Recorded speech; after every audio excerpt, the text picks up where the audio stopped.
welcome back to another Fovcast episode. We are back covering Star Trek Strange New Worlds Season 4. And as for the previous two videos, when we covered episodes from 1 to 4, I have Mark with me. Hello, and Hi. thank you for being here. Happy to be here, yeah. Awesome. And yeah, episode 5, we are in the middle of the season. I guess we can just dive right into it. The episode is called Level 5 Transporter Accident. So there is a twist at the end of this episode. We are, I don't know, however many people are going to listen to this. I assume people have watched this. We're going to start talking about spoilers in a couple of minutes, probably. I guess there's a couple of minutes. Don't start with us. Yeah. I think there's a couple of minutes where maybe we'll build up to it, but like very soon we'll start getting up to the twist, and then just keep that in mind. Yeah. So Level 5 Transporter Accident. It's the puppets episode, and the season 4 continues to experiment. So we had, let's recap, we have dinosaurs, we had a horror episode, we had dinosaurs plus time travel, we had a horror episode, we had a hangover episode, we had the black and white episode, and now we have is it Jim Henson? Jim Henson, yep. Yeah. So it continues to experiment this season. And what happened, basically, it's a very simple plot. Scotty was trying to break the record in the distance of transporting something. And there was this one guy called Declan who was on this other ship. And he knew exactly where he was because I guess he kind of had a little rivalry with him.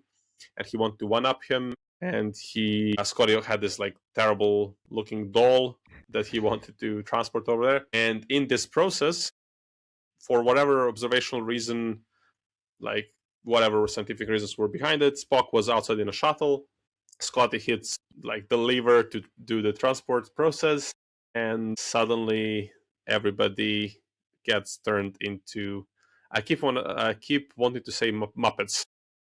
Right. Everybody turns into puppets. And then, as I don't know, is that a saying in English too? I feel so. In my language, we say one unfortunate situation never comes alone. Like bad luck never comes alone.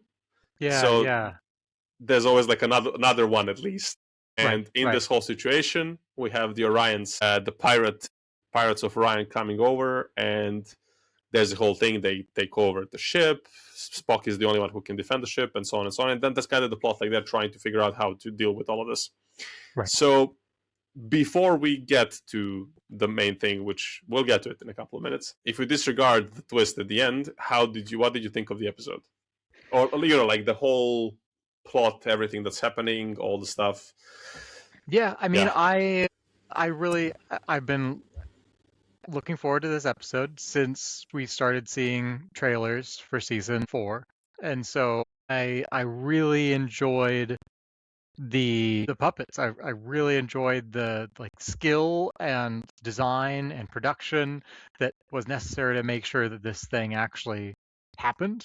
And like you could tell that there was a lot of care that went into it. And it was the Jim Henson company that came in and made these puppets, and I'm sure that they were heavily involved in the production of the actual filming of it too. I didn't scroll through the credits at the end to see who was doing what and how it differed from a typical episode.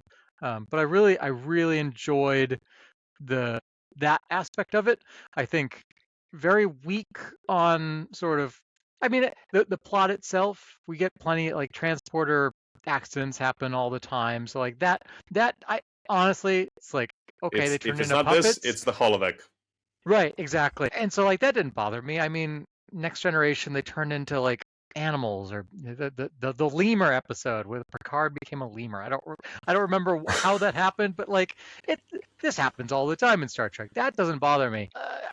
But some of like the interactions between the puppets and the Orions, and like how the characters were interacting with each other, it's like they changed, like they became puppets, but then their personalities also, especially the captain, like really changed personality, I thought. Yeah. And so that was kind of weird to me, and just the fact that it wasn't realistic, sort of the interaction between the Orions and the Enterprise and the crew at a lot of like points, I sort of kind of felt like I was kind of lurching along, trying to believe that this actually happened. Yes. Like Yeah. I completely bought into. Oh, of course they turned into puppets like that naturally. Absolutely weirder things have happened. But like Absolutely. but it's a little like interactions that kind of I had a hard time actually believing. Yeah. I'm with you. And then the twist. So one of the notes, I write notes when I'm watching these things. When I'm watching episodes, I'm writing notes. And I'll just go through a couple of them. Mm-hmm, mm-hmm. So there's one comment is too silly. One other is the Orion captain or whatever her rank is that takes over Enterprise. At some point, she's like, let the puppets go. They can't do anything to us, which is the most classic cliche thing that every villain does. So it's like, Right. yeah, I defeated them. That's it.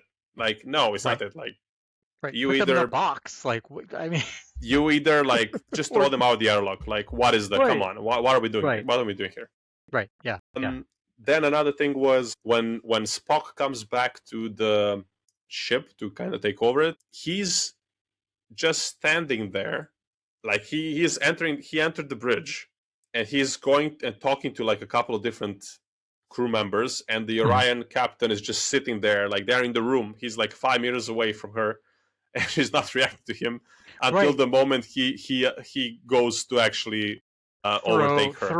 To throw Pike at her face. To throw Pike, actually. Yeah, it's like, what Yeah, is how yeah. and there was a couple of these moments where it's just like, what is going on? And then one of the and then I had this comment at the end, because we come to the twist that actually Spock actually had an accident. Like, the accident kind of impacted him the most, and actually all this happened in his dream.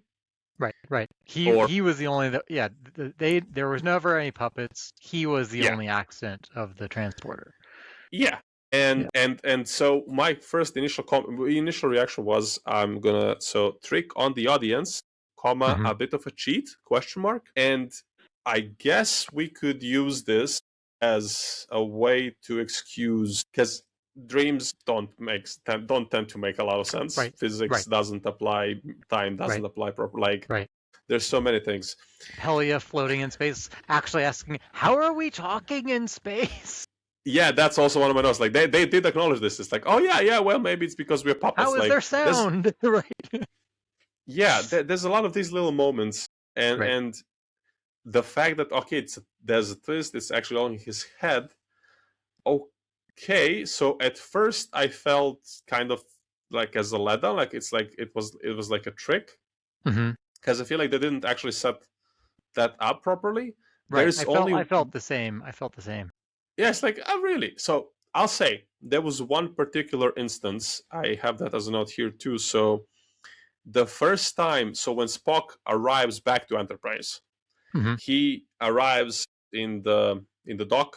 How's it called? Like, there's a adjective before, like something dock, whatever, where the space shuttles are. Yeah. And that scene to me, like, I remember it. I remember the end of the episode. I remember how I felt. I remembered how I felt when I saw it for the first time, and I did feel like, okay, this is a bit weird, a bit of a weird setup, because he comes over and like there's nothing there, and there's a bit of like, not mist, but like a cloud of whatever. Like, there's a bit of a. It did feel like dreamlike. So I wonder if they were like, maybe this is the hint we give, and then that's it. But I don't know. It just feels, it just feels like I'm not sure I'm happy with the twist. Right. I guess it was also that's weird that it was weird that he didn't encounter any other puppet crew before he got to, like, the first place he went was the bridge, and that was the first time he saw the crew. Like, there should have been crew scattered about in puppet form in the whole, the corridors, right? Yeah, he must have been able to see them. So it's like, so I'm not sure if all of the things that I would honestly call lazy writing, because I feel like there was a lot of scenes, a lot of things where that scene when he is with the Pring and he's like, oh, you go, I'm gonna I'm going to give you some time. And he goes in the middle of the hallway, stands, and gets shot. Right. Which is right. like, why do you all keep doing this? It's like, who would do this? He is one of the smartest people in this universe. But still, in his in his dream, why doesn't he just stand behind a bulkhead? Yeah, exactly. So it's like, and there's so many of these things. And I'm like, is this is this okay? Is this like, does the twist excuse all of these things? Because it's like, it's not like we haven't seen some of these things before. And I have this one thing, and then I'll throw it to you. Go. And then to further build on this whole thing, and again, I love it. I'm happy that this show exists. I will probably rewatch it when it's done, but also I want my Star Trek to be a bit more tightly written. There's a point, and this is not in the dream, so it's not excused. Right. It doesn't get excused because it's not in the dream, or maybe I didn't understand it, and maybe then you can enlighten me. So actually, no. Now that I think about it, actually, it still works. So basically, the ship that, what's his name, Scotty, was going to transport that thing, right? Right. It said that it's 29,000 kilometers away, which is an insanely close distance for space. Like, that's a ridiculously close distance in space. Right. That's 1/10 of the distance to the moon. For Enterprise, that's like half a minute, I don't know. Whatever, it's very close. So anyway, when they get transformed into the puppets, they talk to the Admiral. The Admiral says it's 2 days away is the closest ship. So they have to figure it out until the next ship comes. So, but I wrote this note as this was happening. So actually, now in hindsight, I'm realizing, okay, I guess because it was that was already in the dream. Okay, fine. I guess the fact that for some reason the ship was the other ship that can help them is in the 2 dream, days away. It was too far away. It makes sense because it was already in the dream because they were puppets. But yeah, that is.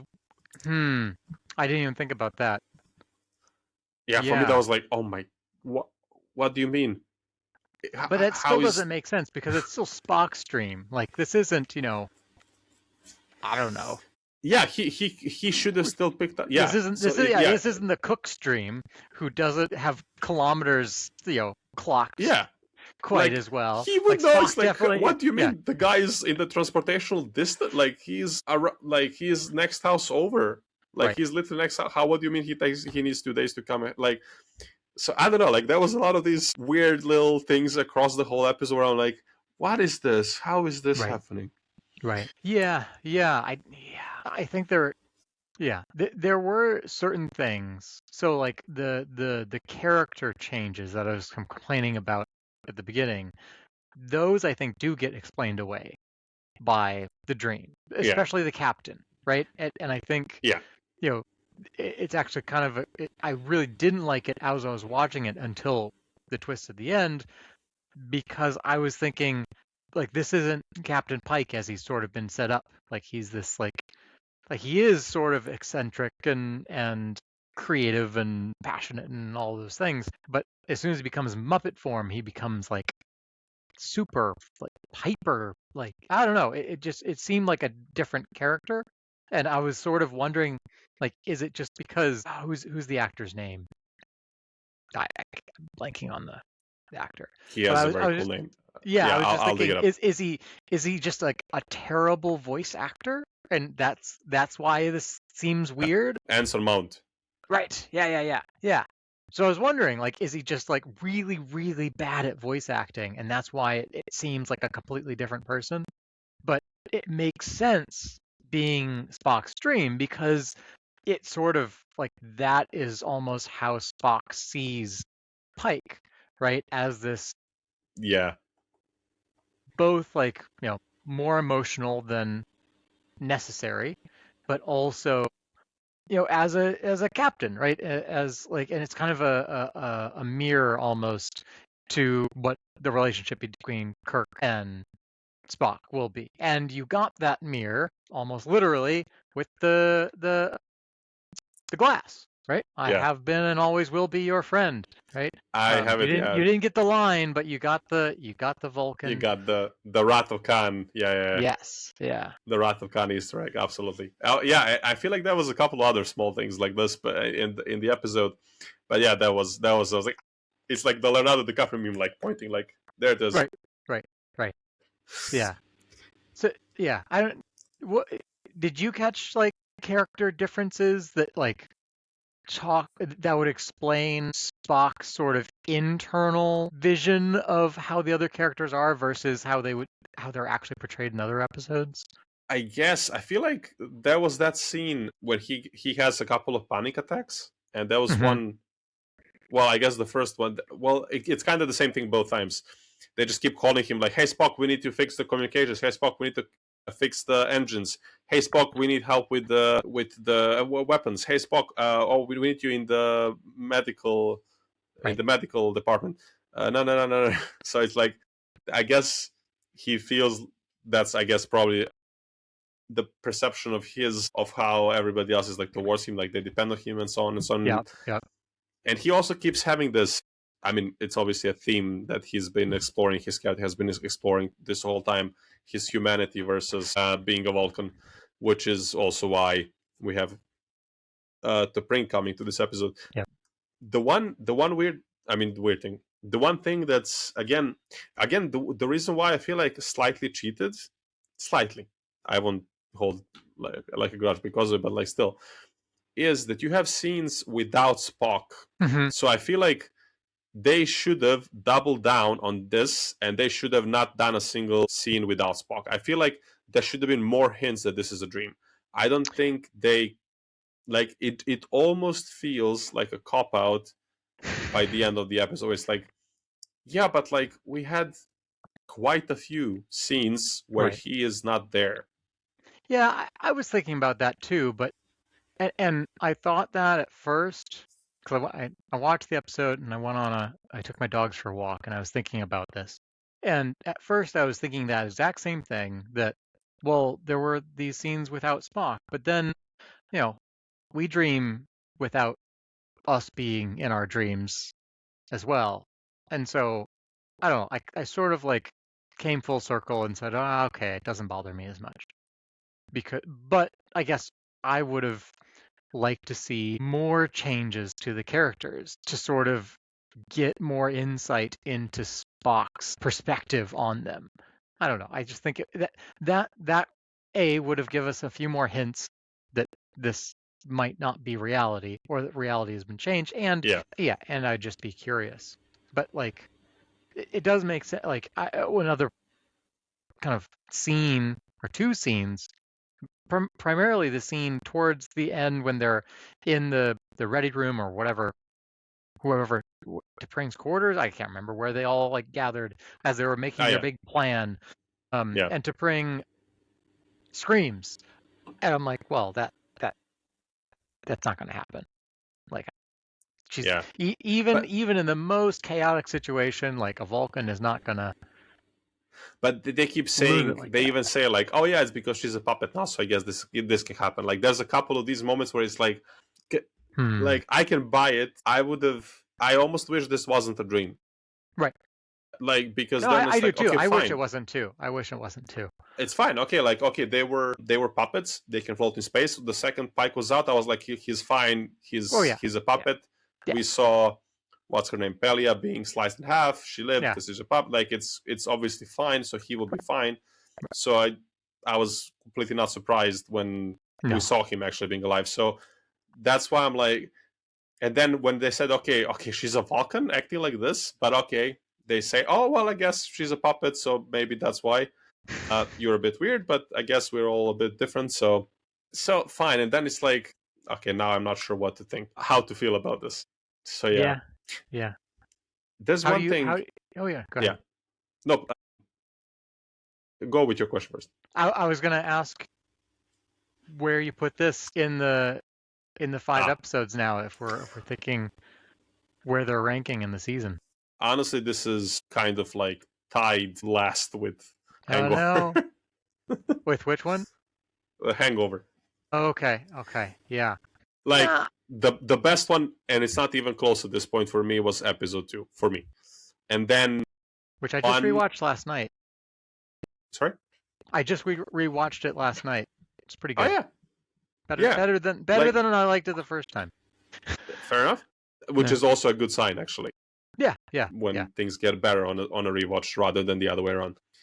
Yeah, I think that's by far the strongest one so far. Then I would think the first one, then maybe the fourth one, and then 3 and 5.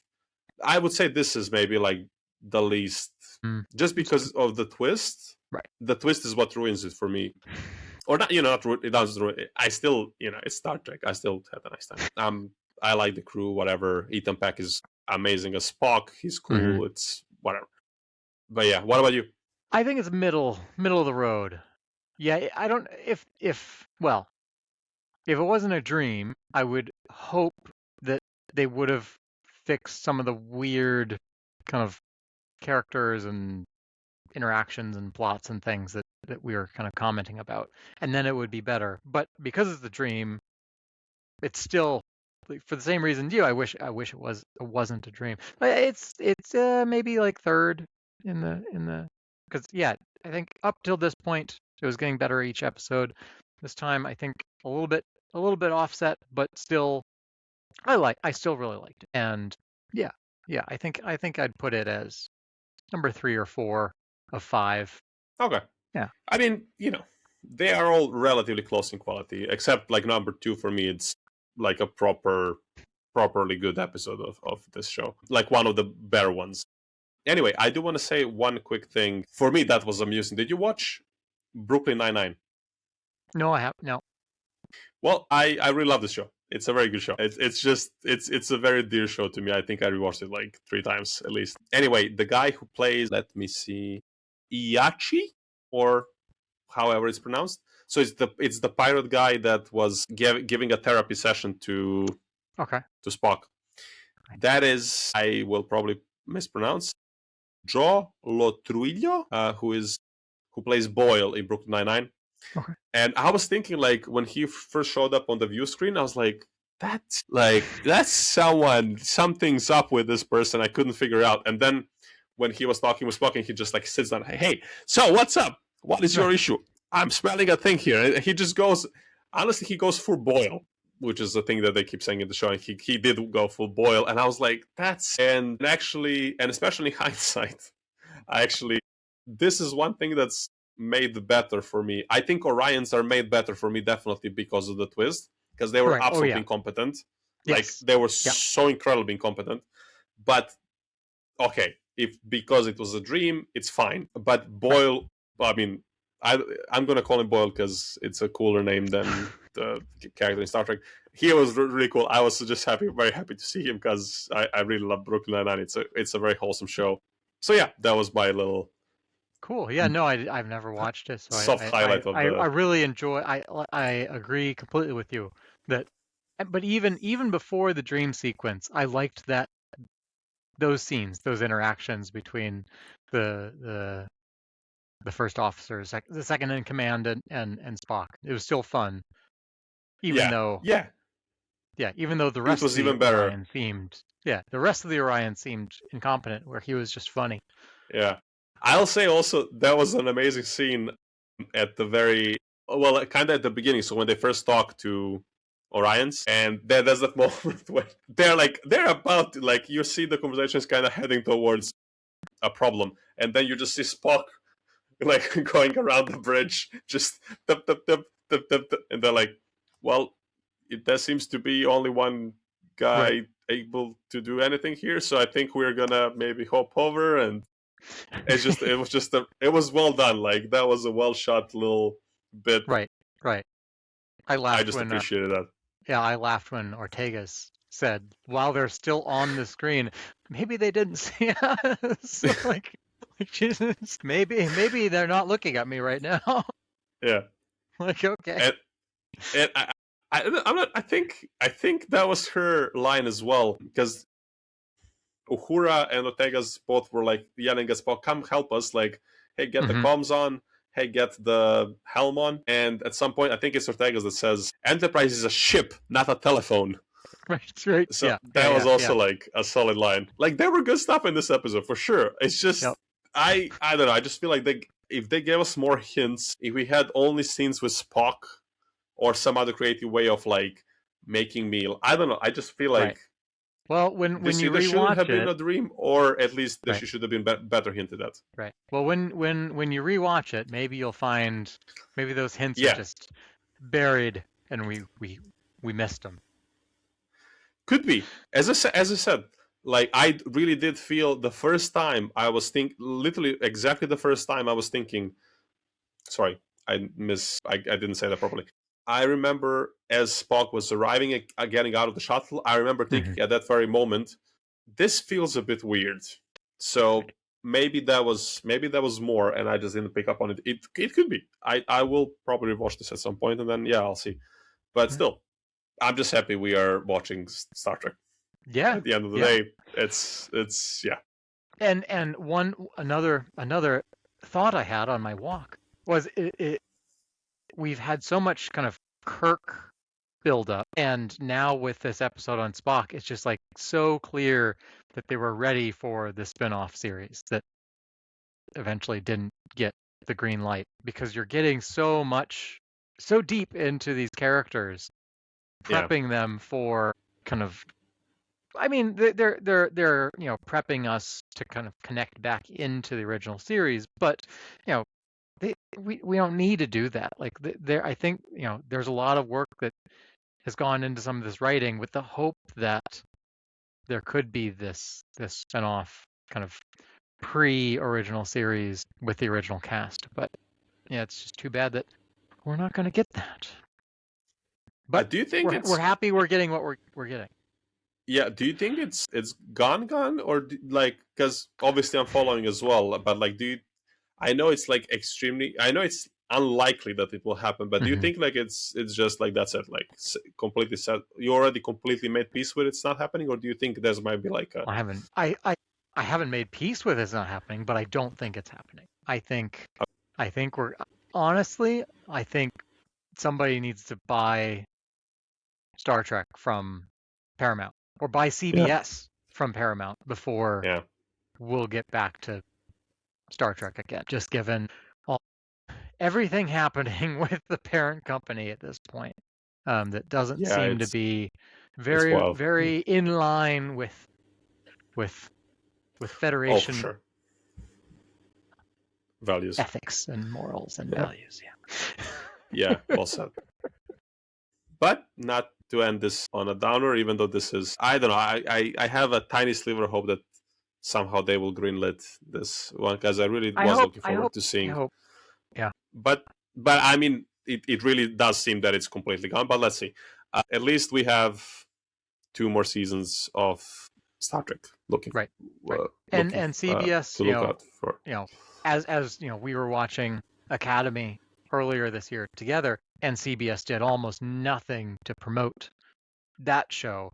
They are Yeah, still heavily promoting, at least in my bubble of the Star Trek fandom, they're still heavily promoting Strange New Worlds, and so my hope would be the numbers are going to look good. I haven't, I don't know if they've released anything or shared anything like that, but I would hope the numbers are looking good for viewership and engagement, and maybe that's what keeps something going post, season 5. But in fair a enough. different spinoff or Yeah, something. But yeah. Well, hopefully, let's yeah, hope. Let we can end end with on hope. this. Exactly. End with hope. Yeah, we can end with a positive. With a new hope. With yeah, we could do a New Hope, Star Return of Trek, the the Star new hope. Return of Kirk, or Kirk Strikes Back. Federation Strikes Back. Right. All right. Well, I guess with that, yeah, we have been covering the season, and yeah, we are midway through already through Yep. Strange New World season 4. 4. So yeah, I guess we'll be back next week as well. Mark, thanks for joining tonight, Thank you. Yeah. as you did also Fun as always. before. Amazing. I feel like I got slightly clumsy in this closing of this episode, but I'll just keep going. Anyway, thank you. We'll be back next week, I guess, and hopefully the second part of the season kind of goes into, I don't know, more of a properly, like more of a science fiction kind of. I just want to get like a bit more of whatever. I wouldn't But mind still, that. Yeah. I'm happy I'm getting some Star Trek. I'm happy I'm watching Stranger Worlds, and that's it. So yeah, Mark, thank you, and whoever else finishes this episode, thank you for listening. I would be extremely curious to hear rankings of people of other people on the Mm-hmm. episode so far. That would be really cool to see. But yeah, until then, thank you very much, and that would be all. See you on the next one. Bye bye.